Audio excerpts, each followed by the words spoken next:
అన్నకు అక్కకు చెల్లెకు తోబుట్టువులకు అందరికీ మన భారత సాంప్రదాయం ప్రకారం రాఖీ పండుగ అనేది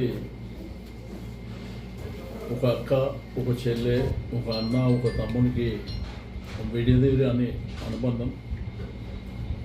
ఈ రాఖీ పండుగ సందర్భంగా రాష్ట్రంలో ఉన్నటువంటి అక్క చెల్లెళ్ళు తల్లులందరూ సంతోషంగా ఉండాలని చెప్పి ఆ భగవంతుని ప్రార్థిస్తూ, రెండవది ఈ ప్రభుత్వం వచ్చి దగ్గర దగ్గర 3 సంవత్సరాలు అవుతుంది. ఈ 3 సంవత్సరాల కాలంలో అంటే డిసెంబర్ వస్తే 3 సంవత్సరాలు అవుతుంది. మోసపూరితమైనటువంటి హామీలు ఇచ్చి, అలవిగాని హామీలు ఇచ్చి, ఆ రోజు ఎలక్షన్లో గెలుపొందిన తర్వాత 3 సంవత్సరాలు దగ్గర దగ్గర రైతాంగానికి ఇస్తున్నటువంటి రైతు భరోసా విషయంలో కానీ, కౌలు రైతుల విషయంలో కానీ, రెండవది బోనస్ విషయంలో కానీ, దీంతోపాటు ఆడపడుచులందరికీ 2500 ఇస్తామని ఒక పెద్ద మోసం. మానసిక వికలాంగులను మోసం చేశారు, బ్లైండ్స్ని మోసం చేశారు. ఈరోజు సమాజంలో మరి చదువుకునేటువంటి చిన్నారులకు, చదువుకునే పిల్లలకు స్కూటీలు ఇప్పిస్తాను, అదొక పెద్ద మోసం. ఆ తర్వాత నిరుద్యోగ భృతి ఇస్తామన్నది అదొక పెద్ద మోసం. ఇట్లా చెప్పుకుంటూ పోతే ఒక ఆడపడుచు పెళ్ళికి భారతదేశ చరిత్రలో కేసీఆర్ గారు 1,00,000 రూపాయలు, ఒక ఆడబిడ్డ ఆ తల్లిదండ్రులకు ఏంటంటే ఒక భరోసా ఇచ్చేటువంటి కార్యక్రమాన్ని వారు చేపడితే, లేదు మేము తులం బంగారం ఇస్తామని చెప్పి అది మోసం.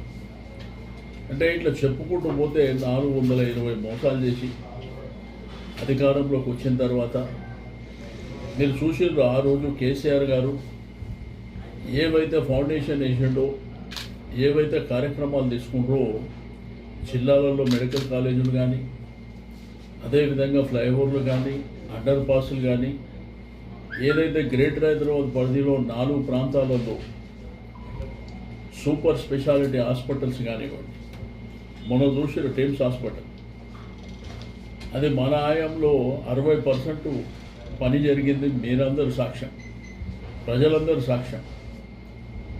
మేము కట్టినామని చెప్పి ఆడ ఊగదంపుడు ఉపన్యాసాలు ఇచ్చినటువంటిది కూడా మనం చూసినాం.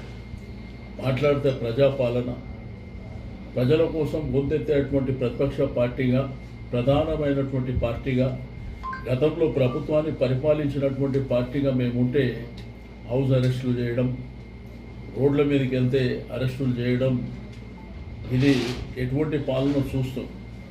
రెండోది పాలిటెక్నిక్ స్టూడెంట్స్ రాష్ట్ర వ్యాప్తంగా ఎంత పెద్ద ఎత్తున ఆందోళన చేస్తున్నారు. జీవో 97 విడ్రా చేసుకోవాలని చెప్పిన వీళ్ళకి లేదు.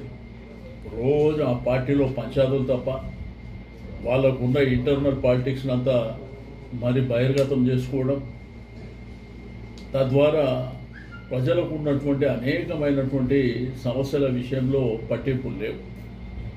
ఆ రోజు కేసీఆర్ గారు డబుల్ బెడ్రూమ్ ఆత్మ గౌరవంతో బతకాలని, పేదవాడు హ్యాపీగా బతకాలని ఆ రోజు డబుల్ బెడ్రూమ్ కడితే ఉచితంగా ఏ ఒక్క రూపాయి తీసుకోకుండా మనం ఉచితంగా ఇచ్చినటువంటి ఇల్లు ఈ రోజంట 5 లక్షల రూపాయలు ప్రభుత్వం ఇస్తుందంట, 6 లక్షల రూపాయలేమో వాళ్ళు కట్టుకోవాలన్నట. దాంట్లో మీరు ఇచ్చింది ఏంది? ఇప్పుడు పేదోడు కదా, పేదోడు 6 లక్షల రూపాయలు తెచ్చుకునేది ఉంటే, 6 లక్షల రూపాయలు కట్టుకునేది ఉంటే నిన్నెందుకు అడుగుతాడు? ప్రభుత్వాన్ని ఎందుకు అడుగుతాడు? ఈ విధంగా దగాకోరు మోసాలు చేసుకుంటూ, రెండవది జాబ్ క్యాలెండర్ అని చెప్పి నిరుద్యోగ యువత రాష్ట్ర వ్యాప్తంగా కూడా ఆందోళన చేస్తాం.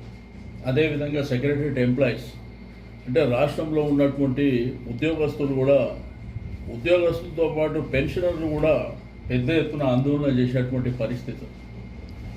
కాబట్టి ఆ రోజు ఏంటంటే మాకు బాగా అనుభవం ఉంది, 120 సంవత్సరాల చరిత్ర ఉంది, ఎట్లా చేయాలనో మాకు తెలుసు అన్నటువంటి నాయకులు ఈరోజు అబద్ధాల మాటలతోనే కాలయాపన చేసుకుంటూ ఎక్కడికి పోయినా భూతు పురాణంతో రాజకీయం చేయాలనుకున్నటువంటి ప్రభుత్వానికి తప్పకుండా రోజులు దగ్గర పడ్డాయి.